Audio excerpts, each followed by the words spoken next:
Hello, আপনাদের সবাইকে welcome জানিয়ে শুরু করছি আজকে নতুন একটি ভ্লগ। আমি শর্মিষ্ঠা। আশা করি আপনারা সবাই খুব ভালো আছেন, সুস্থ আছেন, আর আমরাও বেশ ভালো আছি।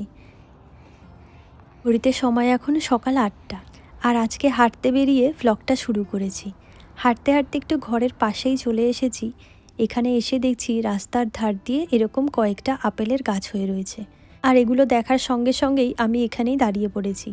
আমার আবার এই সমস্ত ফলের গাছ দেখলে বেশ ভালো লাগে। গোটা গাছটা জুড়ে দেখুন কত আপেল হয়ে রয়েছে, তবে এগুলো এক একটা দেখছি নষ্ট হয়ে আবার মাটিতেও পড়ে রয়েছে। আর এখানে যে আপেলের গাছগুলো দেখতে পাচ্ছেন, এটা কিন্তু একটা বাড়ির গেট। এই গোটা বাড়িটা জুড়ে এই আপেলের গাছগুলো লাগানো রয়েছে। কি ভালো লাগছে না দেখতে। আর গোটা গাছটা জুড়ে লাল লাল থোকায় থোকায় আপেল ধরে রয়েছে। আর এই ফলটাকে দেখুন, এটা হলো রাসবেরি ফল। যদিও এখন এই ফলটা হয় না, সামারের সময় হয়ে শেষ হয়ে যায়। তবে কিছু কিছু ফল এখনও রয়ে গেছে একেবারে শেষের দিকে, তবে এগুলো নষ্ট হয়ে গেছে। চলুন, বাইরেটা বেশ ঠান্ডা, এবার ঘরের দিকে যাওয়া যাক।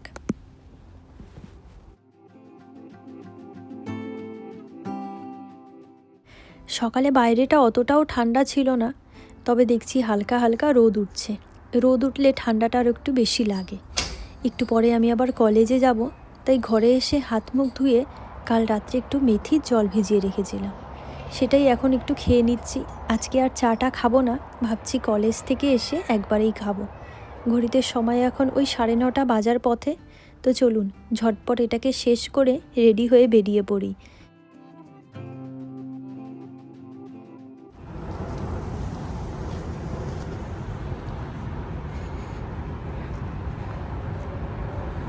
একটু আগেই না দেখলাম বেশ সুন্দর রোদ উঠেছিল। এখন দেখুন বাইরে বের হতে হতে দেখছি সেই রোদটা আর নেই। আর ওয়েদারেও দেখাচ্ছে সারা দিনটা মেঘলা থাকবে এরকম, আবার বৃষ্টিও হতে পারে বিকেলের দিকটাতে। তো চলুন, চলে এসেছি।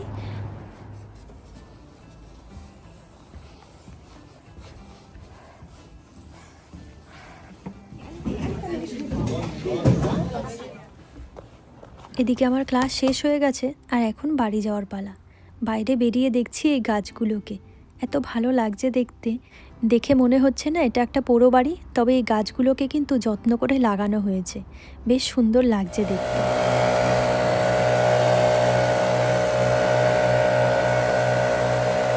বেশ কয়েকদিন হলো আমরা সুন্দর সুন্দর পাতা দেখেছি গাছে, তবে এখন বেশিরভাগ পাতাগুলোই ঝরে যাওয়ার সময়। কয়েকদিন ধরে বেশ পাতাও ঝরছে। আমাদের ঘরের সামনে যে গাছগুলো আছে ওগুলো তো আপনাদের দেখাই, এখন একেবারেই শেষের দিকে। আরও কিছু কিছু গাছ আছে যেই গাছগুলোতে এখনও পাতা রয়েছে। এই পাতাগুলো যখন একসঙ্গে একটু বেশি হয়ে যায়, তখন এই ভ্যাকুমের সাহায্যে এই পাতাগুলোকে পরিষ্কার করা হয়।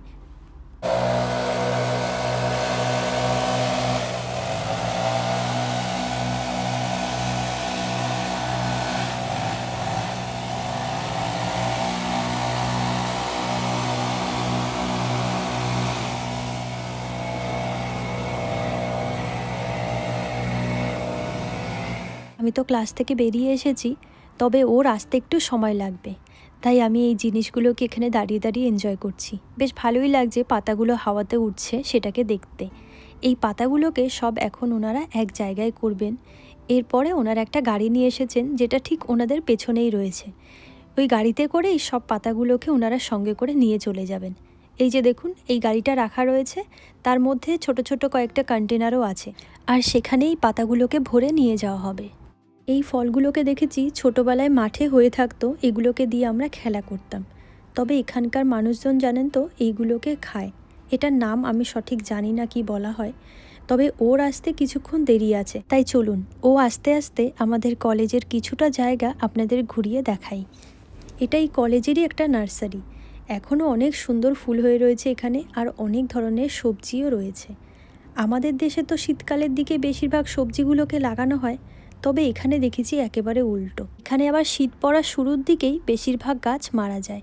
এই জঙ্গলের মধ্যে একটা বড় সাইজের কুমড়ো হয়ে রয়েছে, আর এগুলো ছিল মটরশুঁটি গাছ, যেখানে কিছু মটরশুঁটিও হয়ে রয়েছে। এখানে যে কটা গাছপালা দেখলাম বেশিরভাগই কিন্তু আমাদের দেশীয়। আমার একবারের জন্য মনে হচ্ছে এই নার্সারিটা যিনি তৈরি করেছেন তিনি হয়তো বাঙালি হতে পারেন। বেশিরভাগ সবজি দেখুন সব আমাদের ওই বাঙালি সবজি, ছিম থেকে শুরু করে লাউ, কুমড়ো, আরও কত কী। এখানে আবার দেখলাম মটর শাকও রয়েছে, আর এটা কিন্তু গাঁদা ফুল। এখন তো মনে হচ্ছে শিওর ইনি একজন বাঙালিই হবেন। এদিকে দেখুন কত ফসল নষ্ট হয়ে গেছে। এগুলো অনেকটা ওই শশার মতন দেখতে, জুকিনি বলা হয়। এটা ছিল রোজমেরি গাছ। এই গাছটার গন্ধটা বেশ সুন্দর, বিভিন্ন খাবারে ব্যবহার করা হয়। আর এগুলো ছিল সব পালং শাক গাছ। এই টমেটো গাছটাকে দেখুন কত টমেটো হয়ে রয়েছে, একেবারে ঝুঁকে পড়েছে টমেটোর জন্য। আমার গাছেও এখনও অনেক টমেটো রয়েছে, তবে এখানে টমেটোগুলোকে দেখছি আবার নিচে পড়ে নষ্টও হয়ে যাচ্ছে। আর এই গাছটাকে দেখেছেন, এটা কিন্তু বাদাম গাছের মতন দেখতে, তবে মেথি গাছ। আমি প্রথমে ভেবেছিলাম এটা বাদাম গাছই হবে। আর এখানেও এসে দেখলাম একটা আপেল গাছ। বেশিরভাগ আপেল এখানে নষ্ট হয়ে গেছে, আবার নিচেও পড়ে রয়েছে কিছু। আর এখানে এই যে বাইরে কত আপেল গাছ দেখালাম আপনাদের সকালেও, আর এখনও দেখতে পাচ্ছেন, এই ফলগুলো কিন্তু এখানকার মানুষেরা খায় না, ওই গাছের নিচে পড়েই নষ্ট হয়ে যায়। আরও এই সময়টাতে বিশেষ করে আপনি যেদিকেই যাবেন সেখানেই দেখবেন এইভাবে গাছগুলো লাল হয়ে আপেল ধরে রয়েছে। তবে খাওয়ার কেউ নেই, ওই নিচেই পড়ে থাকে বেশিরভাগটা। সেটা দেখে আবার খারাপ লাগে।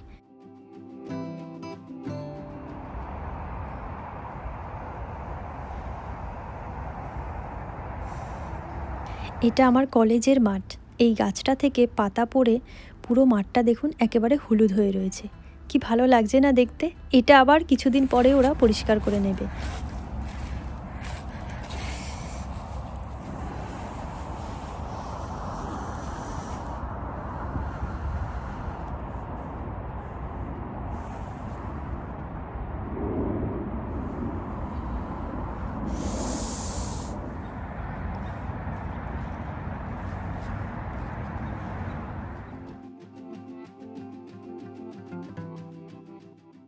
তো চলুন, এখনও চলে এসেছে, আর ঘরের দিকে যাই। বাইরেটা বেশ ঠান্ডা। আরও যেতে যেতে দেখলাম, দেখুন এই প্রাণীটাকে তো আপনাদের আগেও দেখিয়েছি, অনেকটা ওই শেয়ালের মতন দেখতে। এটাকে কেওটি বলা হয়। আমাদের এই কলেজে এগুলো খুব ঘোরাঘুরি করে। আগেও আপনাদের হয়তো দেখিয়েছি, আপনারা দেখেছেন। আসার সময় ওদের দেখতে পেলাম, তাই ভাবলাম একটু ক্যামেরাবন্দি করে নিই ওকে।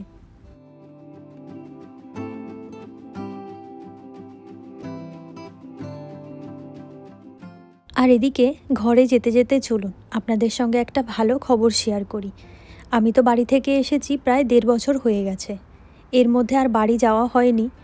পুজোর সময় একবার চেষ্টা করেছিলাম যাওয়ার, কিন্তু আর যেতে পারিনি। তবে এখনও যে আমাদের যাওয়ার ঠিকঠাক সুযোগ এসেছে এরকমটা ঠিক না। তবে আমরা এক প্রকারে জোর করেই যাচ্ছি। আজকে আমরা টিকিট কাটবো বাড়ি যাওয়ার জন্য।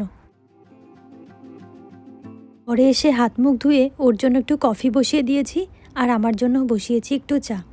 এই সকালের চা কফি খেতে খেতে ভাবছি টিকিটটাকে কেটে নেব। অনেক দিন ধরেই ভাবছিলাম টিকিট কাটার কথা, তবে আজকে সেই সুযোগটা হয়েছে। তো চলুন বাইরে বসে বসে টিকিটটাকে কেটে ফেলি। সব শেষে আমরা সিদ্ধান্ত নিলাম এমিরেটসে যাওয়ার জন্য। এখানে যেহেতু আমরা টিকিটটা এমার্জেন্সি কেটেছি, তাই দামটা একটু বেশি নিয়েছে। এই যে 5,014 টাকা, যেটা আমাদের ভারতীয় টাকায় ওই 4.5 লাখ টাকার কাছাকাছি। সিয়াটেল থেকে দুবাই নিয়েছি, আর দুবাই থেকে কলকাতা। তবে এটা যদি আরও কয়েক মাস আগে কাটতাম তখন দামটা অনেকটাই কম হতো। তবে এখানে কিন্তু আমরা আপ ডাউন দুটোরই টিকিট কেটে নিয়েছি, আর নিজেদের পছন্দ মতনও সিট নিয়েছি। তাই জন্য আমাদের এখানে আরও এক্সট্রা $150 নিয়েছে। ওই সব মিলিয়ে মোটামুটি $5,200 কাছাকাছি নিয়েছে। এদিকে দেখুন দুপুরে রান্না করার জন্য চলে এসেছি রান্নাঘরে। কত মাছ নিয়ে বসে পড়েছি। এই মাছগুলোকে আমরা নিয়ে এসেছি নিউ ইয়র্ক থেকে। তবে এগুলোকে কিন্তু আমরা গিয়ে নিয়ে আসিনি। ও আর ওর এক বন্ধু দুজনে মিলে অর্ডার করে মাছগুলোকে নিয়ে এসেছে। নিউ ইয়র্কে এই মাছগুলোর দাম বেশ কম। এখানে অনেক রকম মাছ রয়েছে। যেহেতু আমরা একবারে নিয়ে এসেছি, একটু বেশি করে নিয়ে এসেছি। প্রথমবারের জন্য তো একটু খেয়ে দেখব, যদি ভালো টেস্ট হয় তাহলে পরের বারও নিয়ে আসবো। তো চলুন দেখি এখানে কি কি মাছ আছে। দুটো নিয়ে এসেছি চাঁদপুরের ইলিশ, কই মাছ, আমুদি মাছ, আর একটু বেশি করে কাচকি মাছ নিয়ে এসেছি।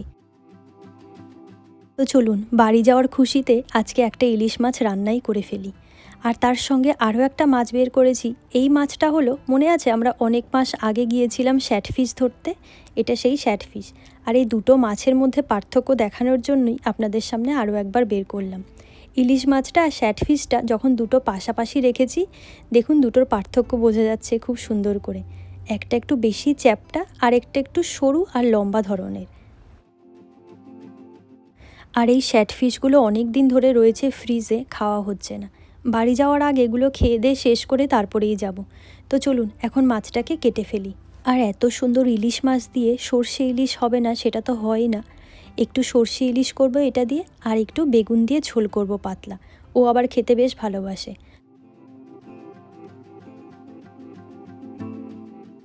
মাছের ওজনগুলো ছিল ওই 1 কিলো 600 মতন হবে। মাছটা বেশ চওড়াও ছিল, আর পেটে দেখলাম অল্প ডিমও হয়েছে। দেশে থাকতে যে কবে শেষ ইলিশ মাছ খেয়েছি সেটা প্রায় ভুলতে বসেছি। তবে এবার আমার খুব ইচ্ছে ছিল জানেন তো, যাওয়ার সময় মাকে বলবো না, গিয়ে একবারে সারপ্রাইজ দেব। তবে আমাদের যাওয়াটা যেহেতু এখনও শিওর না, তো সেই জন্য মাকে আর টেনশানে রাখতে চাইনি, আগে থেকেই বলে দিয়েছি। আর আমরা আগে থেকে বলে দিলে মার অনেকটা সুবিধে হয়, যেহেতু বাড়িতে আমার মা একাই আছেন, আর কেউ থাকে না মার সঙ্গে। তাই আগে থেকে বলে দিয়েছি যাতে মার এটা ওটা গোছাতে কষ্ট না হয়। আরও জানেন তো, এটা আমার জীবনে প্রথমবার হয়েছে আমি মাকে ছেড়ে এত দূরে রয়েছি। বড়জোর 1 সপ্তাহ থেকেছি, আর ছোটোবেলায় তো আমি মাকে ছেড়ে থাকতেই পারতাম না। কিন্তু হট করে আমি বাইরে চলে এসেছি এতদিনের জন্য। আমার নিজেরও বিশ্বাস হচ্ছে না যে আমি এতদিন মাকে ছেড়ে রয়েছি। এই জায়গাটা আমার বেশ কষ্ট হয়েছিল একটু মানিয়ে নিতে প্রথম প্রথম। তবে ঠিক আছে, এখন বাড়িতে যাচ্ছি, সব কিছু ঠিক হয়ে যাবে আশা করছি।